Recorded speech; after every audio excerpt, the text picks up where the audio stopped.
Here we have RGV. Ram Gopal Varma నేను రెగ్యులర్గా మీ సినిమాలన్నీ వాచ్ చేస్తుంటా. నేను రెగ్యులర్ మీ ఫ్యాన్. దీంట్లో నాకు తెలియాల్సింది ఏంటంటే ఆంధ్రప్రదేశ్ ప్రజల మొత్తానికి ముఖ్యమైన అభిమాన నాయకుడు నందమూరి తారక రామారావు గారు. అలాంటి నందమూరి తారక రామారావు గారి బయోగ్రఫీ మీద ఇటీవల వచ్చిన కథానాయకుడు కానీ మహానాయకుడు కానీ రాని క్రేజీ మన లక్ష్మీ ఎన్టీఆర్ మీద వ్యూస్ కానీ ప్రేక్షకులు కానీ బాగా ఇంట్రెస్ట్ పెరిగింది. దీనికి కారణం మీలో ఉన్న డైరెక్టర్ టాలెంట్ అంటారా, లేకపోతే జనాలు ప్రేక్షకుల్లో పాజిటివ్ థింకింగ్ విషయాల కంటే నెగిటివ్ అంటే ఒక మనిషి జీవితంలో మంచి విషయాల కంటే అతని జీవితంలో జరిగిన చెడు సంఘటనల మీద పెరిగిన ఇంట్రెస్ట్ అంటారా? సి అబ్సల్యూట్ కరెక్ట్ కాదండి. టూ పాయింట్స్ అండి. ఇది ఫస్ట్ ఆఫ్ ఆల్ నా పేరు నేను చేయటం మూలాన వచ్చిన ఇది కాదు, కేవలం ఇది సబ్జెక్ట్ మ్యాటర్లో ఉన్న ఇంట్రెస్ట్ మూలాన వచ్చిన పాయింట్ అది.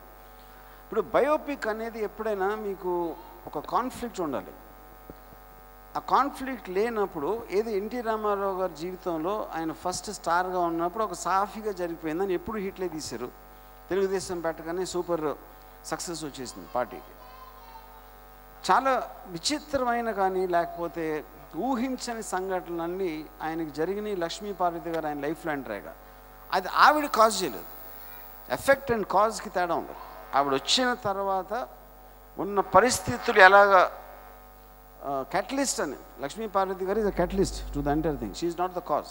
యూనో ఆ ఎలిమెంట్స్ వచ్చినప్పుడు అఫ్ కోర్స్ ఆయన ఒక డార్క్ అండ్ ఆయన ఎన్టీ రామారావు గారిని ఎప్పుడు మనం అలా చూడలేదు. కానీ అలా చూపించినంత మాత్రాన ఆయన వాల్యూ పడిపోతుందని నేను ఒప్పుకోను. గాంధీ గారి బయోపిక్లో గాంధీని తన్నేసి ప్లాట్ఫామ్ మీద విసిరారు, కానీ దాని మూలాన ఆయన ఉన్నతి తగలదు. ఎందుకంటే ఒక మనిషిని వాళ్ళ వర్స్ట్ పీరియడ్లో చూసినప్పుడే వాళ్ళ అంతరంగం అనేది మనకు అర్థమవుతుంది. వాళ్ళు ఏంటి, వాళ్ళ స్పిరిట్ అనేది ఏంటని అర్థమవుతుంది. ఆ దృష్టితోటి నేను I wanted to take the darkest period of NTR's life. Yeah, Varma గారు నమస్కారం అండి. నమస్కారం అండి. మీరు బాలకృష్ణతో గనక ఎన్టీఆర్ బయోపిక్ తీసే అవకాశం మీకు వచ్చి ఉండుంటే ఆ రోజున లక్ష్మీస్ ఎన్టీఆర్ అనే సినిమా ఇవాళ ఉండకపోయేదని చాలామంది అనుకుంటున్నారు.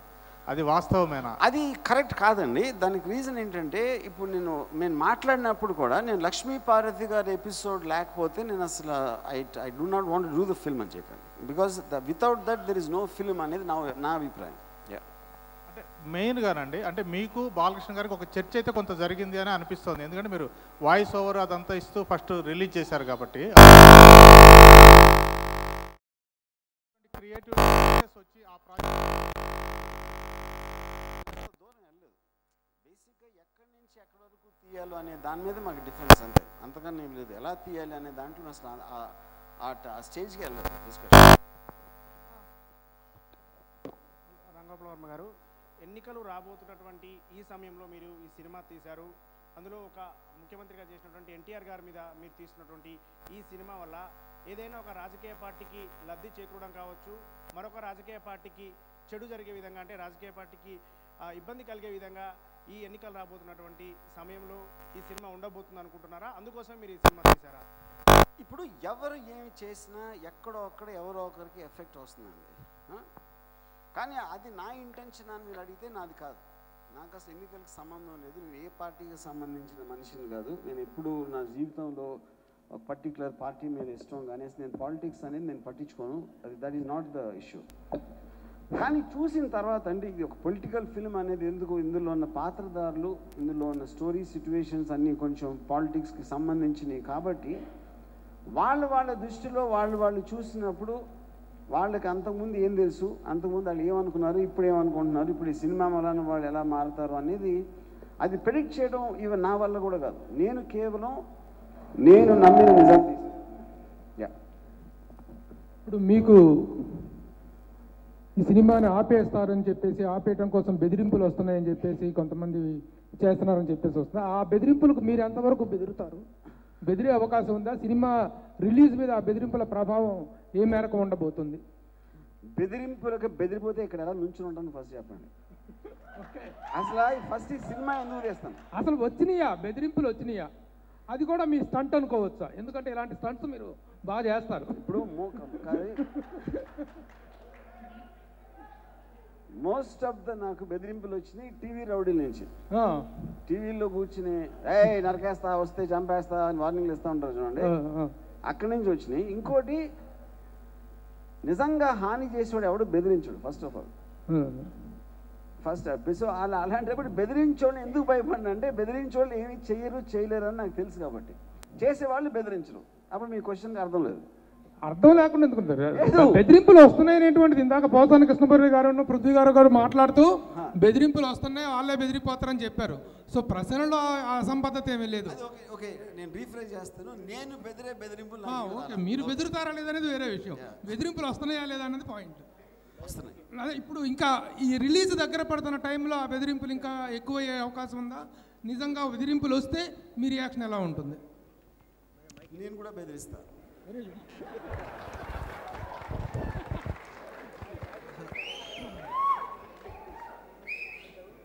వర్మ గారు, మీరు లక్ష్మీస్ ఎన్టీఆర్ అనే సినిమా అంటే మీరు కమర్షియల్గా ఈ ఎపిసోడ్ని క్యాష్ చేసుకోవాలని చేస్తున్నారు, లేకపోతే జనాలకు నిజాలు తెలియాలని ఆ యాంగిల్లో చెప్పబోతున్నారు? అంటే మిమ్మల్ని జెన్యున్గా ఎంతవరకు నమ్మొచ్చు జనాలు? నన్ను లాస్ట్ ఏమన్నారు? మిమ్మల్ని జెన్యున్గా జనాలు ఎంతవరకు నమ్మొచ్చు? మీరు వాస్తవాలే చెప్తున్నారని ఎంతవరకు? వాళ్ళు నమ్మినంత నమ్మొచ్చు.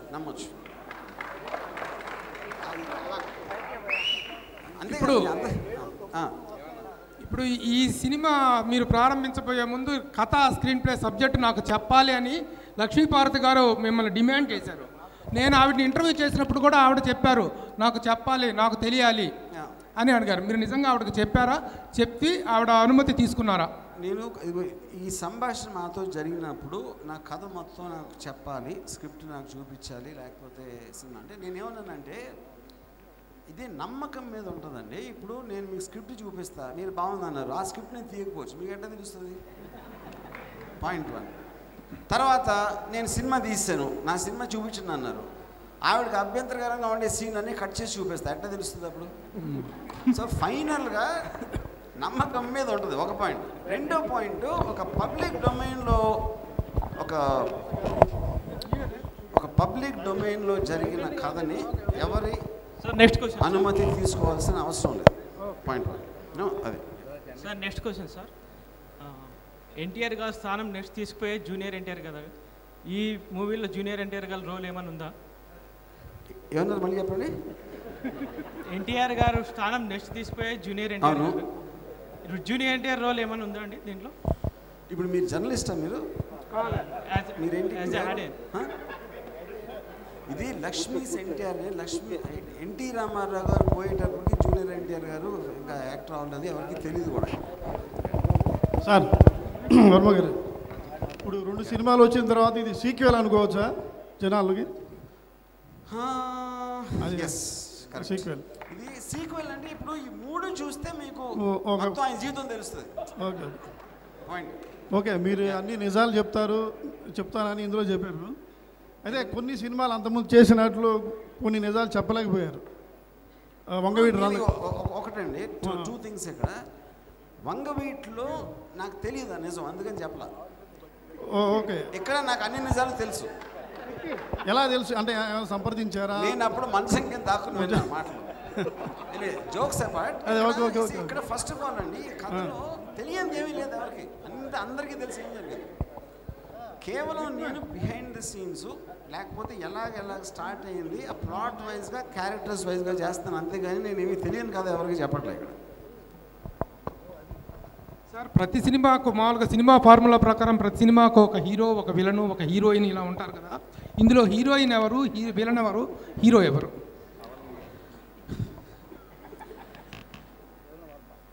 ఇప్పుడు ఒక మామూలు కమర్షియల్ ఫార్మాట్ సినిమాలు తీసినప్పుడు ఈ హీరో, హీరోయిన్, విలన్ అనేది ఉంటుందండి.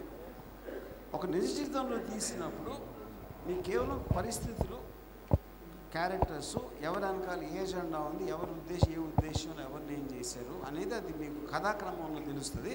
ఆ కథ కూడా నేను చెప్పేస్తే మీరు సినిమాకి ఎందుకు రావడం? సార్, ఈ సినిమా ద్వారా మీరు పేరు సంపాదించుకుంటున్నారా, డబ్బు సంపాదించుకుంటున్నారా? మీ టార్గెట్ ఏంటి ఈ సినిమా ద్వారా? సార్, నా టార్గెట్ నిజం చెప్పడం. నేను సత్య హరిశ్చంద్రుడు అవుతాను.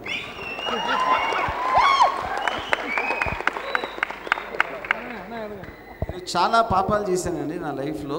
జిఎస్టీ లాంటి సినిమాలు తీశాను, లేకపోతే ఎన్నో చేశాను. ఈ సినిమాతోటి తిరుపతి వెళ్ళి వచ్చి మా లైఫ్లో ఒక్కసారి పూర్తి నిజం చెప్పేస్తే పొరపాటున దేవుడు మళ్ళీ నాకు కొంచెం స్వర్గంలో కొన్ని రోజులు వేస్తాడని నా ఆశ.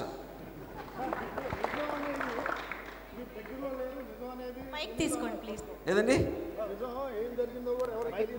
నిజాన్ని చెప్తా అన్నారు, ఎట్లా నిజం అనేది తెలియదు అన్నారు ఫస్ట్. నిజం అనేది ఎప్పుడైనా మీరు నమ్మిందన్నా అవుతుంది, లేకపోతే అవతలాడికి నమ్మదగ్గదుగా ఉన్నప్పుడే అవుతుంది, లేకపోతే నిజానికి అనేది అర్థం లేదు. ఇప్పుడు గాంధీ లేరు అని చెప్తాను, మీరు ఏం చెప్తారు? అది గాంధీ లేరని నేను నమ్ముతాను, అది కాదు కదా క్వశ్చన్. ఏదైనా సరే నమ్మబుల్గా ఉండాలి.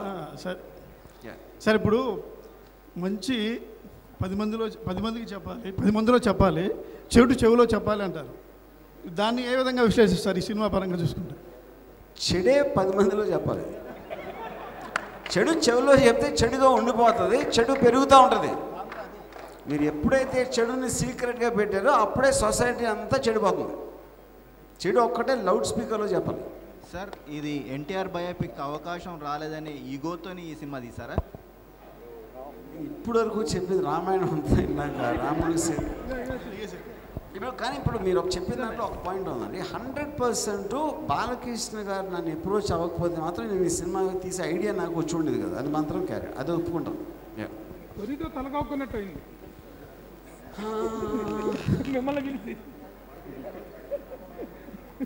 అంతేనండి. No comment. బాలకృష్ణ గారు మిమ్మల్ని పిలితో మిమ్మల్ని చేయమంటాం అనేది కొరితో తలగొక్కున్నట్లయింది. What is your comment? ఆ పరిస్థితిలో I don't think you thought like that. ఏదో అంటే జరిగిపోయింది అంతే. అడగండి. రాము గారు 30 సంవత్సరాల క్రితం శివ తీసి సినిమా రిలీజ్ అయిన తర్వాత ట్రెండ్ సెట్టర్ అయింది. ఇది 30 సంవత్సరాల తర్వాత రిలీజ్ కాకముందే ట్రెండ్ సెట్టర్ అయింది. తర్వాత రామారావు గారి జీవితంలో జరిగినటువంటి వాస్తవాలు ప్రజలకు చెప్పాలనే ఉద్దేశంతో మీరు తీశారా, లేదా రాజకీయ ప్రయోజనం కోసం తీశారా? నేను ఇప్పుడే ఆన్సర్ ఇచ్చాను, మీరు ఎప్పుడు నిద్రపోతున్నారో మీ వాట్సాప్ చూసుకుంటున్నారో నాకు తెలియదండి. ఇప్పుడు బేసిక్ పాయింట్ అండి, ఇందాక నేను చెప్పాను, ఐ జస్ట్ రిపీట్ షార్ట్లీ. నాకు రాజకీయాలతో సంబంధం లేదు. ఇప్పుడు నేను ఇందాక చెప్పాను ఏ పార్టీకి, కేవలం ఒక హైలీ డ్రామాటిక్ ఆస్పెక్ట్. నేను ఎన్టీఆర్ గారి అభిమాని. ఆ పర్టిక్యులర్ టైంలో లైఫ్లో జరిగిన ఒక విషయం నేను గ్రహించి, అది I think every one deserves to know exactly what happened అనే దాంతో నాకు ఎక్సైట్మెంట్ తోటి ఒక ఎమోషన్ తోటి తీసింది. ఇప్పుడు Ram Gopal Varma director, Ram Gopal Varma title card it self is more valuable. కానీ మీరు ఆ టైటిల్ కార్డ్ని ఇవాళ వేరే ఇంకొక దర్శకుడితో షేర్ చేసుకుంటున్నారు. ఆ షేరింగ్కి కారణం ఏంటి? ఎవరు అతను?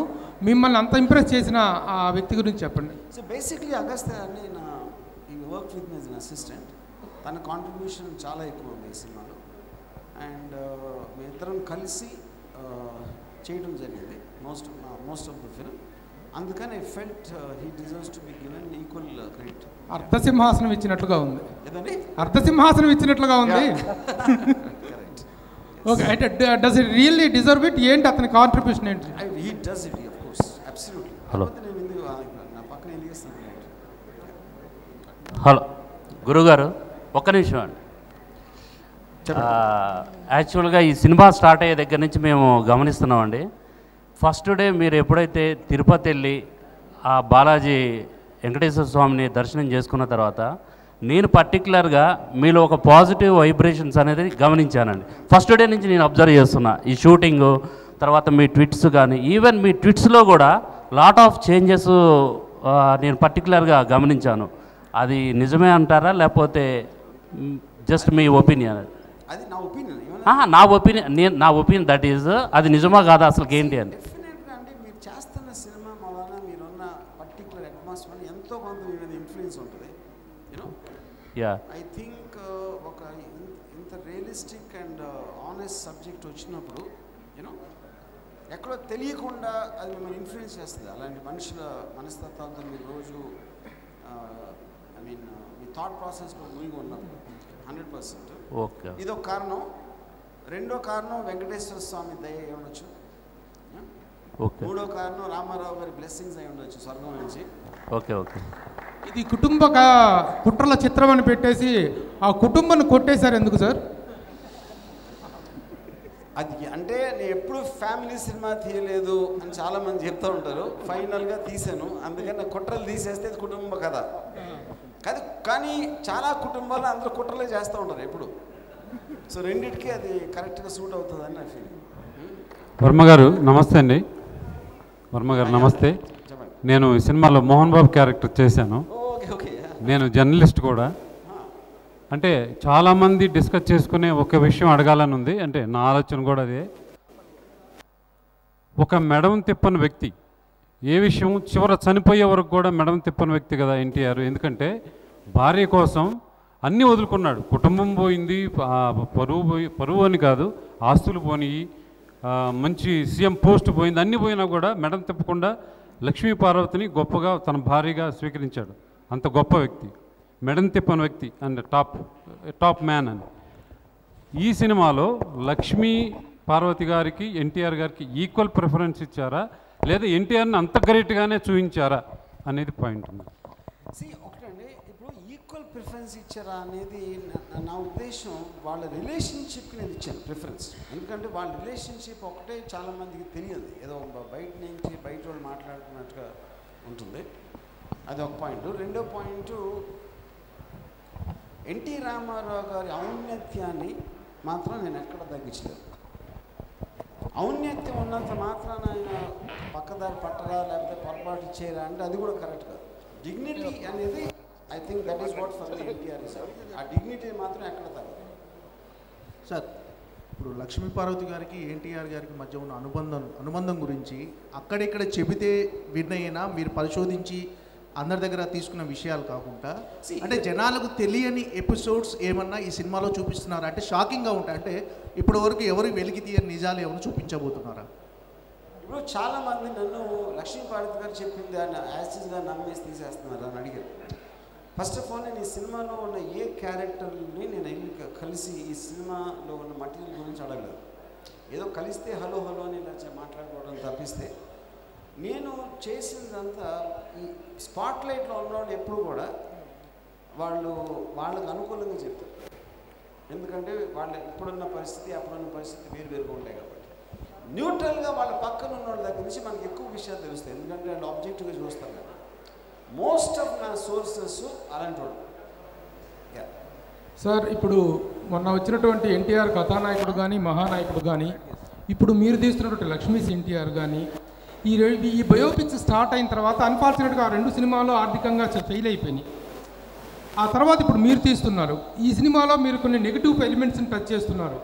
ఈ తర్వాత ఇంకొకటి ఏంటంటే, విపరీతంగా ట్రాల్ అవుతున్న విషయాల్లో నాదెండ్ల భాస్కర్ రావు అనే మాజీ ముఖ్యమంత్రి కూడా విపరీతంగా రామారావు గారి గురించి చాలా అప్రతిష్టాకరంగా మాట్లాడుతున్నారు. At the end of the day Ramarao అనేటువంటి ఒక జైజాంటిక్ ఫిగర్, ఒక మహానుభావుడుగా కీర్తించబడిన వ్యక్తి తాలూకు ఔన్నత్యము ఏ స్థాయిలో ఉండబోతుంది? What will be the fate of the great man at the end of the day?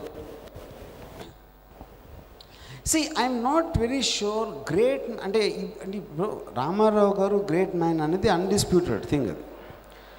కానీ మీరు ఆయన జీవితంలో ఆయన ఒక 70 సంవత్సరాల వరకు ఒక మహారాజులాగా, అంటే అసలు ఎవరికి అలాంటి స్థితి రాదు, ఎవరికి అసలు భూలోకంలో అంత ఎక్స్ట్రాడినరీ లైఫ్ ఆయన గడిపి లాస్ట్ స్టేజెస్లో కొన్ని సంవత్సరాలు ఆయన చాలా సఫర్ అయ్యారు. Especially the last 6 months, especially viceroy time నుంచి ఆయన పోయే వరకు విపరీతంగా బాధపడి క్షోభపడి ఆ దిగులుతో ఆయన పోయారు. అది అందరికీ తెలుసు. సో దాంట్లో ఔన్నత్యం ఉంటుందా, గ్రేట్ మ్యాన్ అని ఉంటుందా అనేది I don't think that. I'm showing him as a human being. Is a great man, yes, but is also a human being. అంత గ్రేట్ మ్యాన్ని కూడా కొన్ని పరిస్థితులు కొంతమంది కలిసి ఎలాగ అలాంటి స్థితికి తీసుకొచ్చారు అనేదే లక్ష్మీస్ ఎన్టీఆర్. ఇందులో లక్ష్మీ పార్వతి గారి క్యారెక్టర్కి ఎక్కువ ఇంపార్టెన్స్, ఎక్కువ జనాలు ఈ సినిమాకి బాగా క్యూరియాసిటీగా ఉన్నారు. అది లక్ష్మీ పార్వతి గారు క్యారెక్టర్ గురించి అంటారా, జనాలకు నిజం చెప్పని మునిసాపం ఉన్న చంద్రబాబు నాయుడు గురించి అంటారా? జనాలకి ఎందుకు క్యూరియాసిటీ ఉందని అంటున్నారా? ఏ క్యూరియాసిటీ ఎవరి క్యారెక్టర్ గురించి ఉందంటారు? ఇప్పుడు నా పాయింట్ అండి, ఆ పర్టిక్యులర్ టైంలో మొత్తం ఆంధ్రప్రదేశ్ హిస్టరీలో ఆగస్టు సంక్షోభం నుంచి మొదలయ్యి ఒక రామారావు గారు పోయే వరకు జరిగిన time one of the most అంటే మెమరబుల్ ఇన్సిడెంట్స్. ఆ టైంలో ఆ ఇన్సిడెంట్లో చాలామంది ఉన్నారు. ఇప్పుడున్న వాళ్ళు వేరే వేరే పొజిషన్స్లో ఉన్నారు. వేరే వేరే ఫ్రెండ్స్ అయి ఉండొచ్చు, ఎనిమీస్ అయి ఉండొచ్చు, మళ్ళీ ఫ్రెండ్స్ అయి ఉండొచ్చు. అదంతా కలెక్టివ్గా ఇంట్రెస్ట్ చూపెడుతుంది, కానీ ఏ ఒక్క వ్యక్తి వాళ్ళని మాత్రం కాదన్న. డన్. చివరిగా సార్, ఈ సినిమాలో అందరూ కొత్త ఆర్టిస్టులనే తీసుకున్నారు దాదాపుగా. అంటే ఇండస్ట్రీలో ఎవరు చేయనన్నారా లేకపోతే ఎక్కడ ఓ మీరు ఇక్కడ సారీ అందరు కొత్త ఆర్టిస్టులనే తీసుకున్నారు దాదాపుగా, రంగస్థల నటులను వాళ్ళని తీసుకున్నారు. అంటే ఇండస్ట్రీలో ఎవరు చేయనన్నారా, భయపడ్డారా ఇండస్ట్రీలో ఆర్టిస్టులు ఎవరు చేయనని? It's not true. ఇప్పుడు రియలిస్టిక్ క్యారెక్టర్స్ ఉన్నప్పుడు నా ఉద్దేశంలో కొత్త ఆర్టిస్ట్ ఉన్నప్పుడు వాళ్ళకి వెనకాల ఇమేజ్ ఉండదు, కాబట్టి క్యారెక్టర్స్ రియాలిటీ ఎక్కువ ఉంటుంది అనేది నా నమ్మకం. అంత తప్పిస్తే ఏం లేదు. సార్, ఏదైనా సినిమాలో జనరల్గా హీరో హీరోయిన్ ఉన్న తర్వాత చివరికి ఎన్ని కష్టాలు వచ్చినా హీరో గెలుస్తారు. జనరల్గా మన సినిమాలో అలా చూస్తుంటాం. ఈ సినిమాలో హీరో ఎవరు, హీరోయిన్ ఎవరు? ఈ హీరో ఈ సినిమాలో ప్రభు గారు ఇప్పుడే అడిగారు, చెప్పాను. అందుకని వీళ్ళందరినీ మళ్ళీ బోర్ కొట్టించకుండా ప్రభు గారు మీకు చెప్తారు answer. And thank you very much for this wonderful evening. I am very very happy that. ఈ వీడియో మీకు నచ్చినట్లయితే లైక్ చేయండి, షేర్ చేయండి. ఇలాంటి మరిన్ని సరికొత్త సినిమా వీడియోల కోసం ఛానల్ ని సబ్స్క్రైబ్ చేయండి. అలాగే ఇక్కడ ఉండే ఈ గంట సింబల్ ని క్లిక్ చేయండి. మేము అప్డేట్ చేసే ప్రతి వీడియో నోటిఫికేషన్స్ మీకు వచ్చేస్తాయి.